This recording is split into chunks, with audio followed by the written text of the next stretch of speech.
Gálatas 5:22. Y el fruto del Espíritu es amor, gozo, paz, paciencia, bondad, benignidad, fe, mansedumbre, templanza.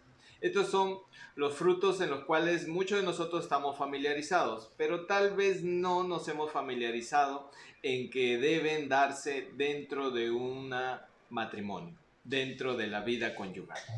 Y ese es nuestro desafío, de mostrar que los frutos del Espíritu tienen que darse primero desde la sola carne, es decir, el matrimonio, y de ahí mostrarlo a los demás.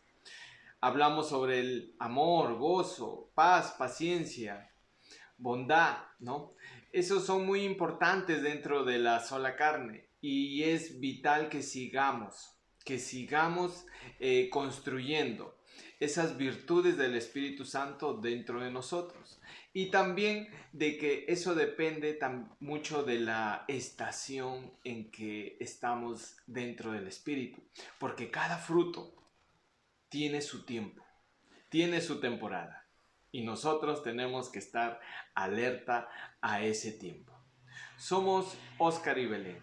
Bienvenidos a un episodio más de Una sola carne. Querido Padre, te damos gracias por estos momentos que nos permites acercarnos a cada uno de tus hijos y a cada uno de todas las personas que buscan intensamente de ti. Te pedimos y te rogamos, Señor, que todas las palabras que puedan salir de nuestros labios sean palabras aprobadas por ti. En el nombre de Jesucristo nuestro Señor. Amén. Amén. Así es, así que continuamos con el tema, ¿verdad? Un tema bastante intenso, interesante. Y mencionamos algunas cosas, ¿verdad? De algunos de los frutos del Espíritu Santo, dijimos algunas de las características, y en realidad no es que no queremos hacer un estudio profundo de cada uno de ellos, lo estamos tocando de manera bastante somera, ¿no? Y bastante resumida, porque lo que queremos más es aplicarlo de una manera práctica a lo que es el matrimonio, ¿no? Por ejemplo, cuando hablábamos del gozo, no se refiere a esa alegría que a veces uno la puede confundir, dice, a una persona alegre no es lo mismo que una persona que está fluyendo en el gozo, que es la virtud del Espíritu Santo, ¿no? La naturaleza del gozo es espiritual. La alegría está en el alma, el placer está en el cuerpo y el gozo está en el espíritu, ¿no? Hay que tener en cuenta este punto, ¿no?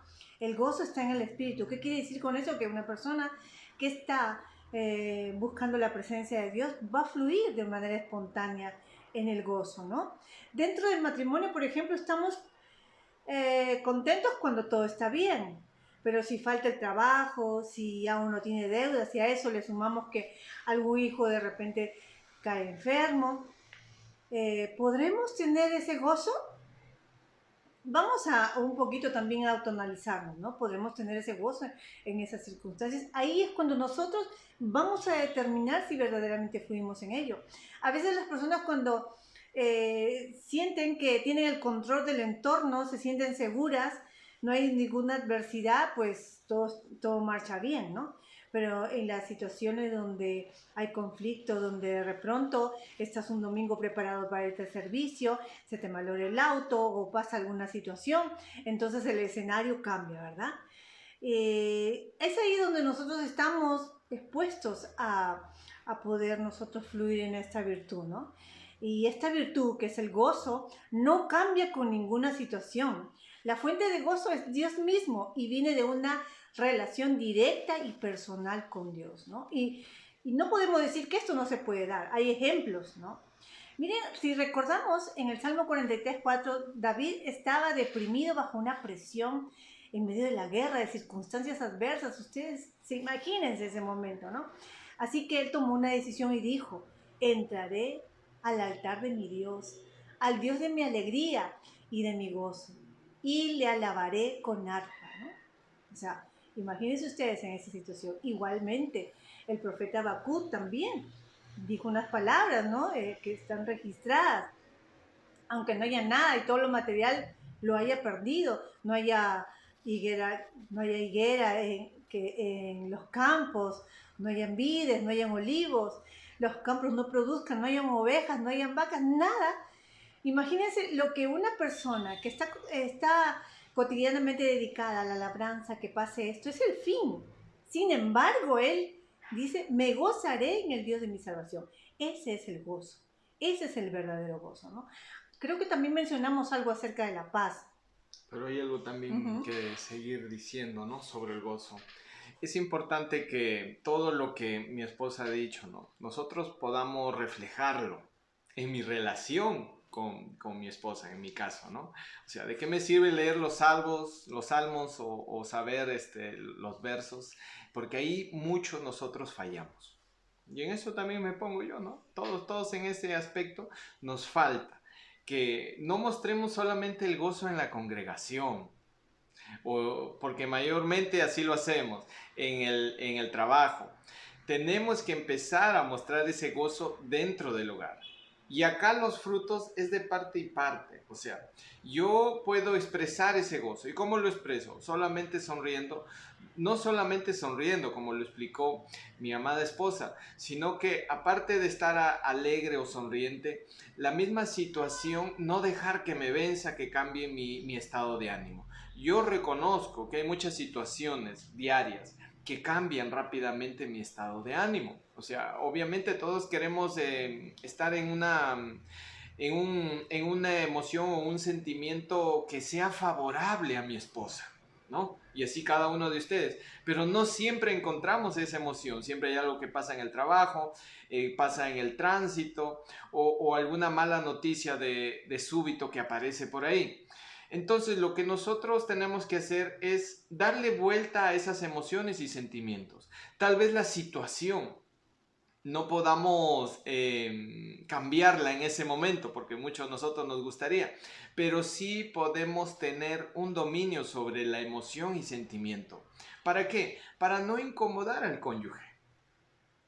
No es fácil, es cierto, no es fácil. Sin embargo, todos los días tenemos que seguir intentando, que a pesar de que las situaciones no puedan ser a veces las más bonitas, nosotros seguir intentando que mi emoción y mi sentimiento cada vez sean menos afectadas. O en otras palabras, ser más amigable.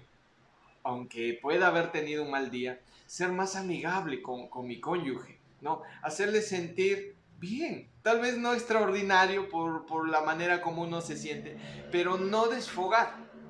Muchas veces hemos tenido ese tipo de discusión con mi esposa. ¿Por qué? Porque yo no he sabido controlar mis emociones malas por causa de un mal día en el trabajo.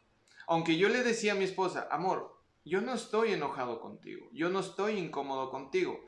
Sin embargo, de alguna manera yo afectaba su estado de ánimo. Obviamente también mi esposa empieza a trabajar en eso, que a pesar de que yo no sea favorable a su emoción y sentimiento, a su sentir de gozo, ella también va haciendo esos ajustes de que a pesar de que Oscar no pueda tener hoy ese acercamiento afectivo, aún así mi gozo no va a cambiar. Voy a tratar de encontrar maneras de cómo también contagiarle ese gozo. Y yo al ver eso, también, bueno, también tengo que dejarme contagiar. O sea, no tengo que estar cerrado a esa buena intención que puede tener mi esposa al verme con mi ánimo cambiado.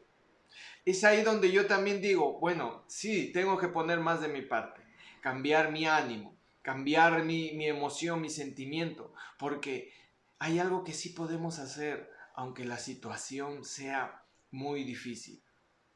La emoción y el sentimiento y la actitud, cómo encararla, sí va a depender mucho de nosotros.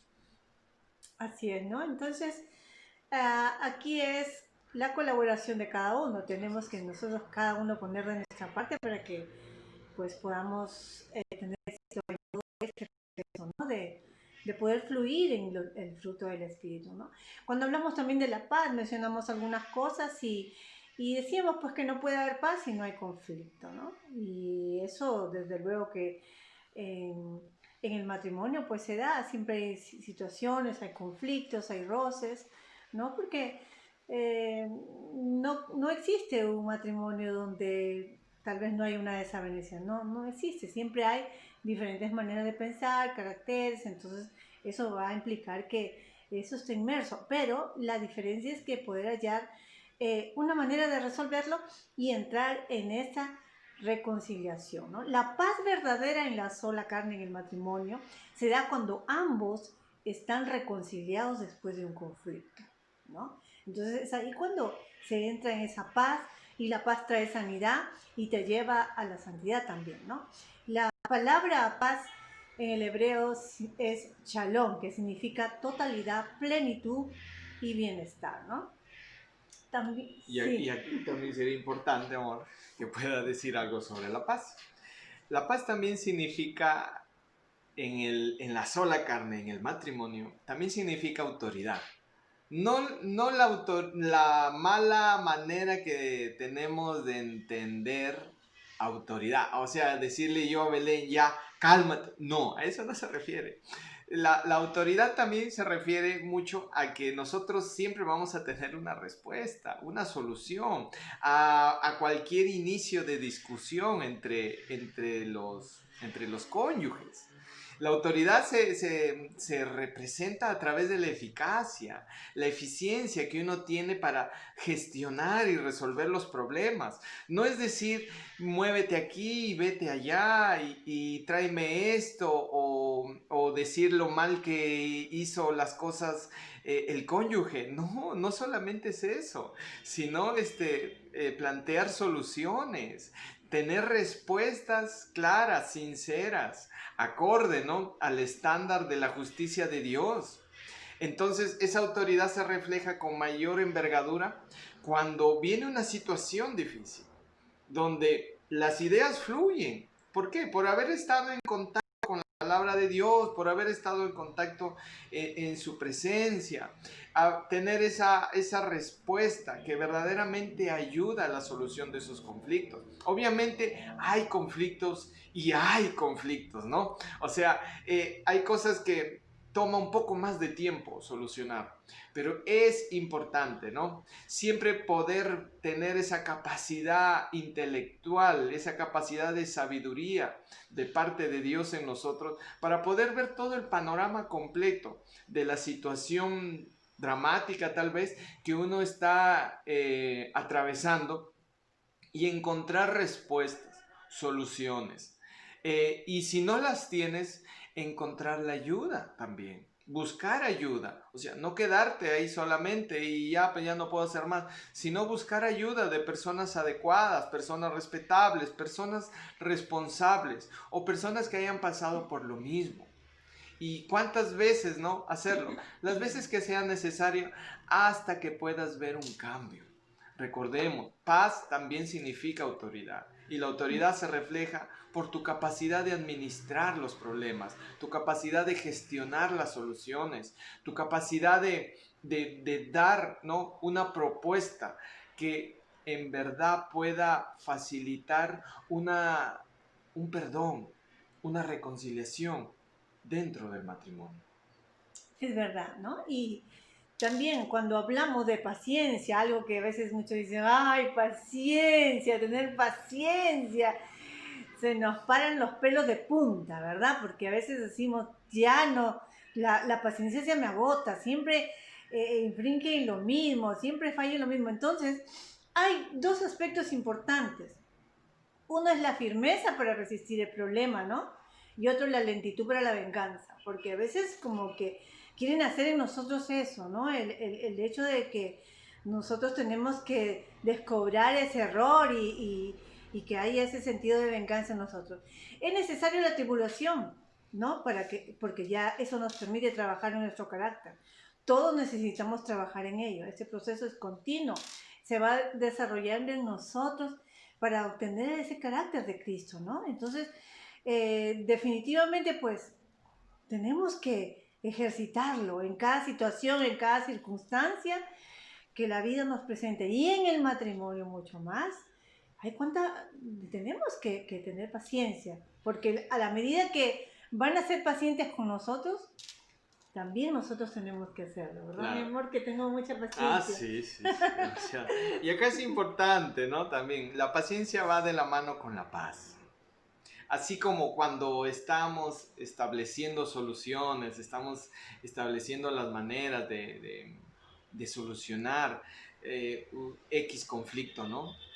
Con mi esposa, la paciencia es el elemento que te da tiempo para reunir todos los recursos, de buscar las personas necesarias, dependiendo el problema, para empezar, ¿no?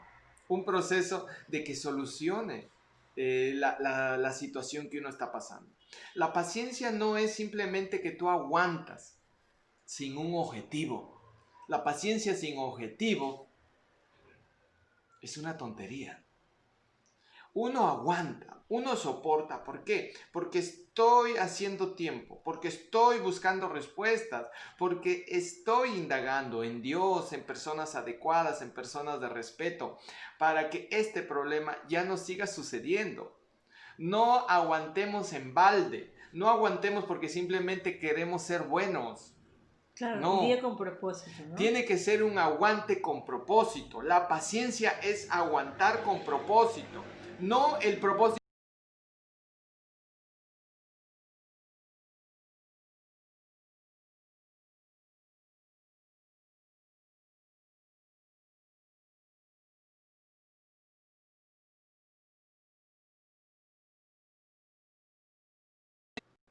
Tenemos que llegar a esos niveles, porque si no tu aguante puede ser en vano. Te puedes llegar hasta resentir, porque puedes estar aguantando cosas insoportables y al final de un tiempo no veas el cambio, te vas a resentir. Y no solamente con tu cónyuge, sino también con Dios. Porque decir, aguanté y aguanté y al final, ¿qué? La persona sigue igual. Lógico, porque nunca encontraste un propósito, una razón por la cual estás aguantando. No, es que yo lo hago en el nombre del amor. ¿De qué amor? Te diría. No, es que el amor de Dios, no. El amor de Dios especifica que si me amáis, cumple mis mandamientos.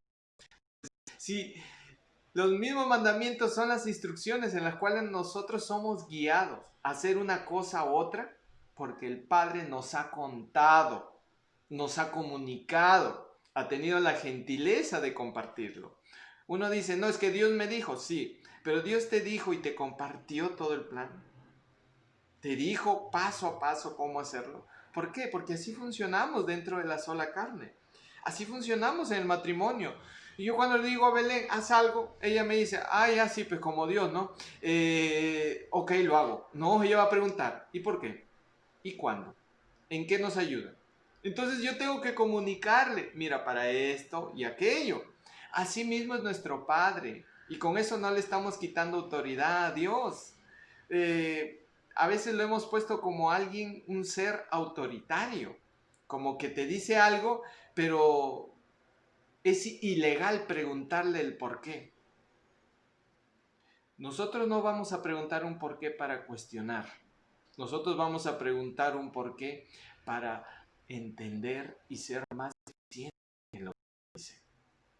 Asimismo, pues, nosotros vamos a aguantar con un propósito, porque el Padre empieza a contarnos, porque empezamos a hacer las preguntas correctas. A veces no recibimos respuesta de nuestro Padre, ¿por qué? Porque preguntamos mal. No tenemos el objetivo claro. ¿Quieres salvar tu matrimonio? Dando un ejemplo. ¿Para qué lo quieres salvar?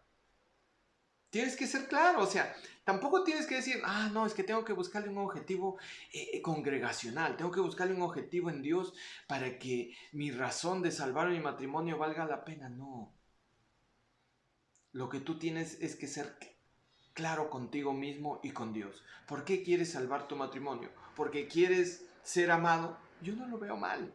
Y creo que Dios tampoco. Porque quieres servir a la persona que tienes como cónyuge, como compañera de vida.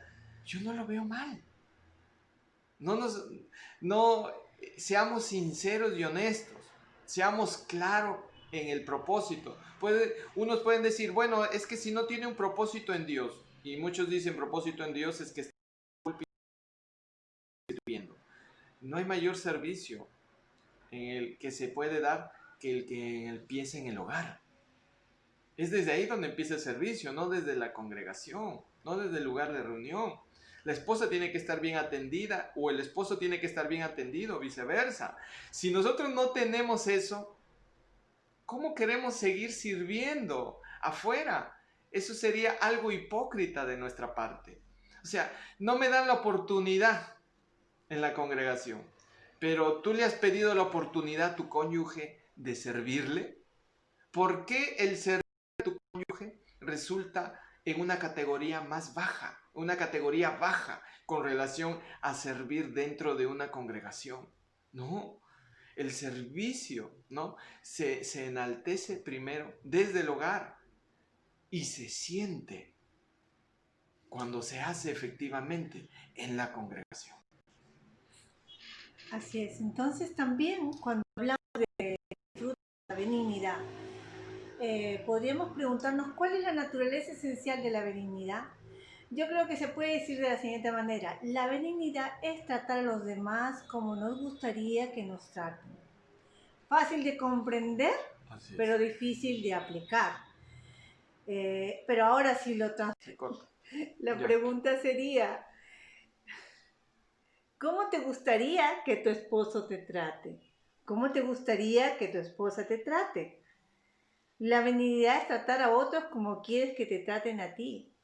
Es vivir en armonía con las leyes que gobiernan el universo, especialmente las leyes que gobiernan las conductas y las relaciones, ¿no? Es la excelencia moral, la completa integridad, la perfecta honradez y la perfecta justicia. Miren qué profundo. Y eso es lo que nosotros tenemos y es lo aplicable al matrimonio, cuando es el entorno y en ese ambiente y en ese lugar donde este fruto tiene que estar sobresaliendo, porque implica una de las bases importantes para que el hombre y la mujer, el esposo y la esposa, pues tengan un matrimonio como Dios manda, ¿no? Es comprender cada día cómo nos gustaría que nos traten y así también hacerlo nosotros. Es decir, trata a los demás, trata a tu cónyuge, trata a tu esposa, a tu esposo, como te gustaría que lo hagan contigo, ¿no? En otras palabras, es una ley que Dios nos habla de la siembra y la cosecha. ¿Qué es lo que tú estás sembrando en tu esposo o en tu esposa? ¿Qué es lo que estás sembrando? ¿Qué fruto estás sembrando, no? Y eso es importante, ¿no? Entender de esa benignidad. Es esa excelencia moral que tenemos que mostrar. Es simple. Como yo quiero que me traten, tengo que tratar a mi cónyuge. O sea, no puede ser que nosotros tratemos mejor a la gente que está afuera y al cónyuge no. Eso está mal. Ya, eso está desequilibrado. Sí. Eso no es normal. No puedes tratar a tu esposo, ¿no? Si eres mujer, o no debes tratar a tu esposa si eres hombre, menos como te gustaría que te traten a ti. O sea, si tú no puedes hacer eso desde tu casa, pero lo haces fuera de ella, pues lo que estás dando a conocer es simplemente una imagen distorsionada de lo que es, ¿no? La sola carne, lo que es el matrimonio. Exacto. También cuando hablamos de la bondad, el ser bondadosos, primero tendríamos que decir algo sobre la palabra bueno. Es una palabra más, pero en nuestra habla contemporánea desafortunadamente la hemos diluido mucho y la hemos usado descuidadamente. Hemos usado la palabra bueno a personas y a cosas que verdaderamente no merecen esa palabra. En la escritura la palabra bueno denota excelencia, especialmente moral. En su uso más estricto se aplica solamente a Dios, ¿no? Y esto lo vemos registrado en la palabra en el libro de Marcos, en en un episodio donde Jesucristo también, ¿verdad? Sí. Hace una enseñanza acerca de esto. Entonces, Y ahí esa parte también tenemos que aclarar. Como dice ahí, ¿no, Marcos? Que solo bueno es Dios, ¿no? Es importante que también este Dios dijo en el último día, y aquí vio todo lo que había hecho, y era bueno en gran manera. Asimismo, ese bueno funciona dentro de lo que es la sola carne, el matrimonio. ¿A qué se refiere nuestro Creador? ¿No? De que era bueno en gran manera. De que funciona.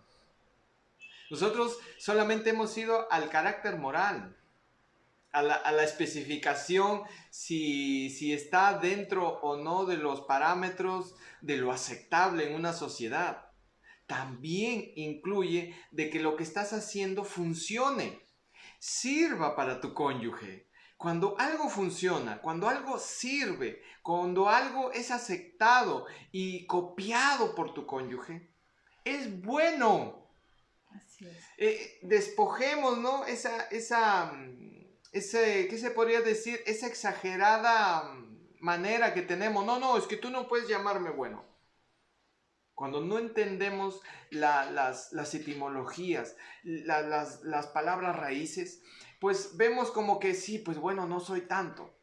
Pero cuando vamos y examinamos todo esto, también se refiere a que funciona, a que el diseño que tiene es el diseño que se necesita para ese ambiente en especial. Asimismo, mi esposa tiene un diseño y ese diseño que Dios le ha dado para mí tiene que ser bueno. ¿Qué quiere decir? Porque yo veo que funciona. Así como yo tengo un diseño que es muy distinto. Por eso que ella tiene funciones y yo también tengo otras funciones. Ella tiene capacidades que no son las mismas que las mías. Y no por eso ella me subestima o yo la subestimo. O digo, bueno, no es tan bueno y yo soy más bueno. No, su manera, su diseño es bueno para lo que ella es. Mujer, esposa, madre, hija. Lo que yo también tengo, mi diseño es bueno, es decir, funciona para ser padre, hijo. Eso es importante reconocer. Ser bueno es reconocer, es ver que lo que yo hago, lo que yo desempeño, lo que mi cónyuge hace, lo que mi cónyuge desempeña, funciona, va a funcionar. Sí. Entonces, cuando hablamos de este fruto del Espíritu, nosotros en el matrimonio, tenemos que tener en cuenta que somos ese reflejo de las cosas que hay dentro de nosotros y que podemos proyectar hacia nuestro cónyuge. Hay testimonios de hombres que se han escuchado, ¿no? Que han sido ganados por la integridad de sus esposas, por lo buenas que ellas han sido, por las muestras que ellas hacen. Y dice que, como la Biblia lo menciona también, que son ganados sin palabras. ¿Por qué? Porque todo lo que ellas accionan, hacen en su vida cotidiana con el esposo, con su pareja, pues muestra todo esto que es aceptable para el cónyuge, ¿no? Entonces él lo aprecia, lo valora, lo recibe con bien. Y de esa manera, definitivamente, pues podemos, como se dice la Biblia, ser leída a través de ellos, ¿no? Es decir, tú a través de tu cónyuge puedes leer la palabra, puedes tener la Biblia ahí porque vas a ver en él todo lo bueno que Dios ha hecho, ¿no? Todo lo bueno que Dios está manifestando a través de su vida, Así es. ¿no? Y también cuando hablamos, Mansedumbre, ¿no? De generosos, el ser generoso es aquella persona, ¿no? También cuando hablamos de bueno, es una persona generosa, una persona que no se resiste a querer ayudar a otros, ¿no? En el caso que sea necesario. Y en la sola carne definitivamente eso no se necesita, ¿no? Somos buenos cuando a veces nosotros, sobre todo las esposas, queremos algo, necesitamos algo, de repente hay casos donde el esposo no está a todo lujo y de pronto la esposa pues es un poco descuidada. ¿Qué quiere decir eso, no? Pero sin embargo, pues cuando él está preocupado por todos aquellos detalles, todo lo que a ella le agrada, todo lo que le gusta y viceversa, pues puede ver una manifestación de este fruto, ¿no? En ellos, ¿verdad? Cuando también hablamos de la fe que es una virtud que no debe faltar, ¿no? Es un aspecto del carácter, la fidelidad, es ejercer la fe en nuestro hogar, aprender a depender de Dios en todas situaciones y circunstancias. Circunstancias van a haber. Hay situaciones de pronto en los matrimonios donde los niños han tenido de pronto un accidente o algo grave donde se tenga que aplicar la fe y es necesario, ¿no? Que el fruto de fe esté siempre como esa confianza continua de fidelidad en Dios, aquel Dios que nos sustenta, que nos ampara, que en todo momento está a favor nuestro, ¿no? El fruto de fe no entra en pánico, no se confunde, no pierde la victoria, no piensa en rendirse ni volverse atrás, ¿no? Eso es importante tener en cuenta, que la fe es una confianza tranquila que se establece en Dios. Tenemos que tener confianza que Dios será fiel al pacto y que aún en situaciones donde sintamos que hemos fracasado, no rendirnos, sino tener la confianza que todo mejorará. Porque hay épocas, como decía mi esposo, ¿no? Temporadas donde de pronto está todo bien, está lindo todo, y cuando de un momento a otro, como que todo pareciera que se desordena, ¿no? Y entra en caos. Entonces, de esa manera uno tiene que tener confianza, ¿no? Que hemos puesto nuestras vidas en Dios, que estamos bajo un pacto con Él y Él es el único que puede también ayudarnos, ¿no? Con su ayuda, con su sabiduría. Porque Dios es fiel y lo ha demostrado siempre y debemos dejar que Él desarrolle su fidelidad en nosotros. Y es importante también agregar de que la fe también se tiene que mostrar entre los cónyuges. Del griego pistis, pisteos, que significa estar convencido, persuadido, ¿no? De yo haberle dado motivos para que mi cónyuge confíe en mí, me pueda dar responsabilidad de algo o de alguien que a ella le pueda parecer importante. O sea, la fe no solamente lo podemos mostrar como un acto de fe, también la fe es un acto que se muestra con obra, que se muestra, como lo acaba de mencionar mi esposa, con fidelidad. Una persona fiel es una persona que también es responsable, una persona que tiene una capacidad de administración. Yo tengo que esforzarme y mi esposa también para que esa confianza, que es lo que significa fe, esa persuasión, que es también lo que significa fe, se mantenga a través del tiempo. ¿Cuántas parejas después de 5, 10, 15 o 20 años la confianza se ha roto? Y la gente piensa que confianza no es lo mismo que fe, porque la Biblia dice fe. Entonces está hablando de algo espiritual. Bueno, todo lo que hacemos, si estamos conectados con el Padre, siempre va a ser espiritual. Y dentro de la sola carne no es la excepción. Cuando se habla de fe dentro de la sola carne, se habla de confianza. Hay confianza, sigue la confianza después de 20 años de casado. Entre cónyuges, yo puedo darle dinero, o yo puedo recibir dinero, yo puedo dejarle cosas, ¿no? Y tener esa confianza, esa tranquilidad. O sea, tenemos que desarrollar esa fe que también se mueve dentro del matrimonio, Así es, de la sola y carne. mira que una de las maneras que, bueno, la Biblia dice que si en lo poco hemos sido fieles, en lo mucho nos pondrá, ¿no? Pero si nosotros en lo poco, es decir, dentro de nuestro hogar, somos fieles, ¿cómo es que nosotros nos ganamos esa confianza, ¿no? Cuando a veces hacemos una promesa al cónyuge, ¿no? A veces sale de nuestra boca, sí, te prometo tal cosa, ¿no? Te prometo que cuando esas promesas son cumplidas, cumplen con lo que nos han prometido, tanto nosotras como ellos, ¿verdad? Es que esa confianza va creciendo, esa fe, ¿no? Va creciendo, esa confianza en que cuando Él me promete algo lo va a cumplir. Uno dice, no, Él me lo dijo y Él lo hace. Yo estoy segura que porque cuando Él me promete algo lo hace. ¿no? Y miren, ahí se va desarrollando esto también, ¿no? Y si mencionamos también el fruto de mansedumbre, mansedumbre no es debilidad, es la demostración de fuerza y habilidad. Ser mansos y humildes de corazón, nos menciona la Biblia, ¿no? Qué difícil es en algunas ocasiones, donde el hombre y la mujer están airados y de pronto tienes que uno manifestar la mansedumbre, ¿no? Enojados es muy difícil. Esa virtud cuando de repente uno quisiera decir de todo, pero tienes que ser humilde, ¿no? Reconociendo que a veces nos equivocamos, reconocer que hemos cometido un error. Y eso es lo que, ese es también estar bajo autoridad, ¿no? Moisés era un hombre considerado manso, ¿no? El más manso de la tierra, dice, y él tenía autoridad. No era una persona débil, ¿no? Porque a veces se confunde la mansedumbre con una persona débil que no tiene carácter, ¿no? A veces como que uno, cuando se menciona esta palabra, este fruto, uno Así piensa es. que es así, ¿no? Y acá es interesante, ¿no? La mansedumbre dentro de lo que es el matrimonio, ¿no? Agregando a lo que ya mencionó mi esposa.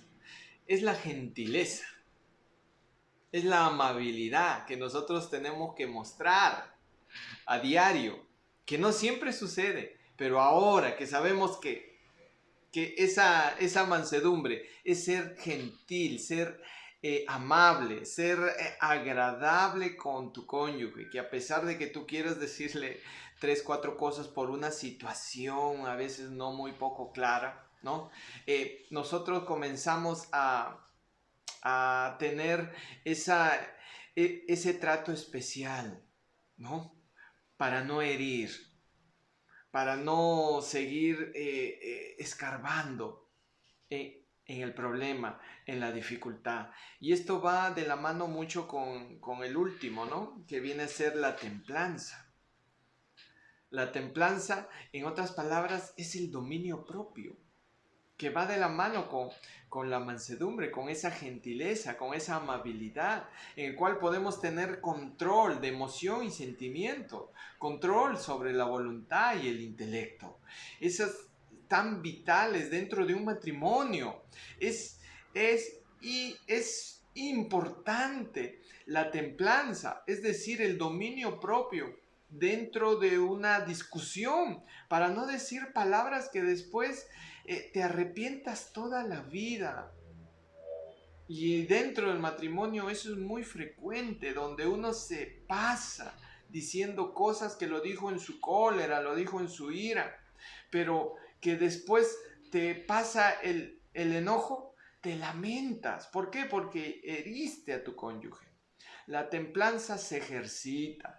Eso no va de la noche a la mañana. No crean que eso viene por una imposición de manos. No, eso es todo un crecimiento. Es todo haber puesto en práctica y en forma todos los frutos anteriormente dichos. O sea, cada fruto tiene una relación con el fruto que está a su lado, en la parte de arriba y en la parte de abajo. No son independientes de sí. Sí. Sí, ahora la pregunta sería, ¿qué fruto tú estás comiendo de tu cónyuge? ¿Verdad? Miren que esta palabra se menciona por primera vez en el Génesis, fruto, ¿no?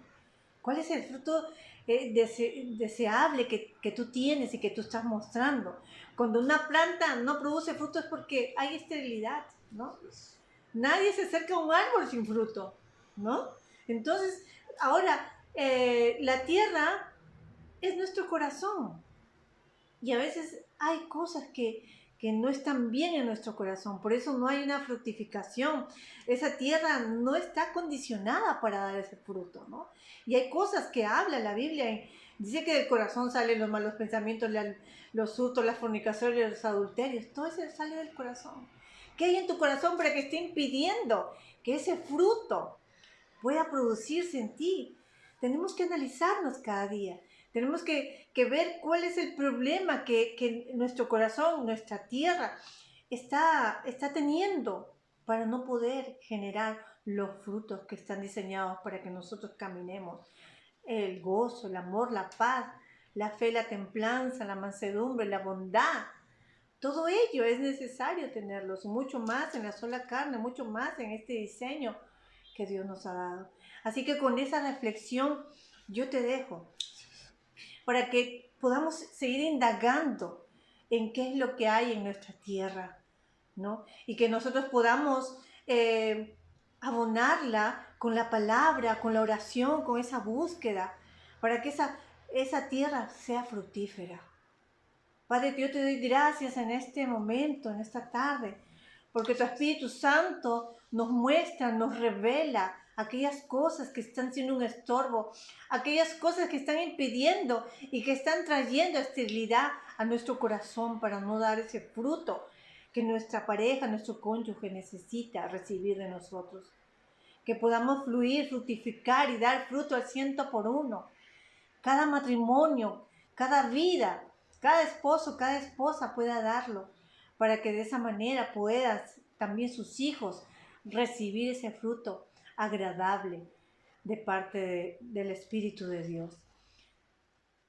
Te doy gracias, Padre, en este día, y gracias por cada uno de los que nos escuchan, y no sin antes recomendarles que pues compartan este video, le den like, se suscriban, para que esto pueda ser también multiplicado a otras personas donde hay necesidad.